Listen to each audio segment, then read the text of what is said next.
Фатиха сүресінің артықшылығы. Hazreti Peygamberimiz sallallahu aleyhi ve sellem Kutsi hadislerden birinde Allah Taala mınday dedi: "Men namaz süresi bolgan Fatihаны meni kulumdun ortasında ikiye böldüm. Jarımı meniki, jarımı kulumduko.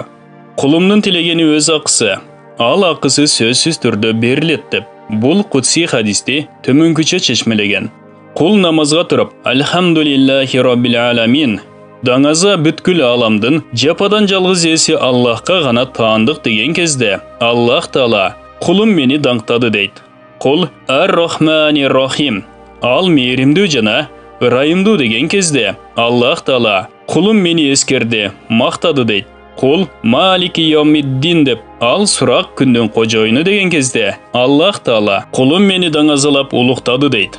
Кул Ияка наъбуду ва ияка настаин дегенде biz жалгыз өзүңө гана ибадат кылып, өзүңдөн гана жардам сурайбыз дегенде, Аллах Таала бул мени менен кулумдун ортосундагы маселе. Кулума тилегени берилет дейт. Кул ихдинас сиротал мустаким, сироталлазина анамта алейхим, гайрил магдуби алейхим валаддалин дегенде, бизди туура жолго, өзүңдүн жакшылыгыңа туш болгон сүйүктүү пенделериңдин жолуна сала көр. Ал эми Қарыңа қалғандардың, иудейлердің жана адал жолдан адашқандардың, христиандардың жолынан бізді өзің сақтай көр деген кезде, Аллах Таала бұл құлым үшін аға қалағаны ыролынып берілет дейт.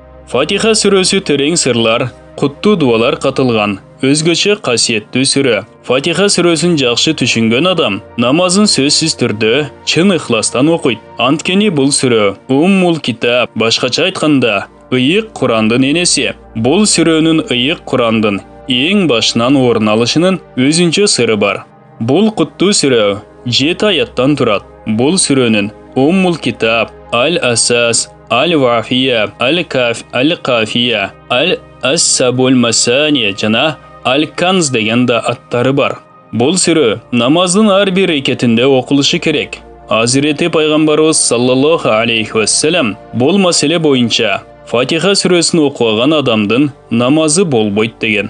Ислам дүйнөсүндө хадис илими боюнча көзгө басар аалымдардын бири Имам Бухаринин Сахихул Бухари аттуу хадистер жинагында маалымдалган куттуу хадистердин биринде Hazreti Peygamberimiz sallallahu aleyhi ve sellem мындай деген: Ыйык Курандагы сүрөлөрдүн сообу жагынан эң улуусу бул намазда кайталанып окулган 7 аяттан турган Фатиха сүрөсү. Фатиха сүрөсү ар кандай оорулар үчүн да окулат. Ухтарда Аятул Курси, Ихлас, Фалак, Нас сүрөлөрү менен бирге Фатиха сүрөсүн да окуган адам өлүмдөн башка бүт нерседен сак болот.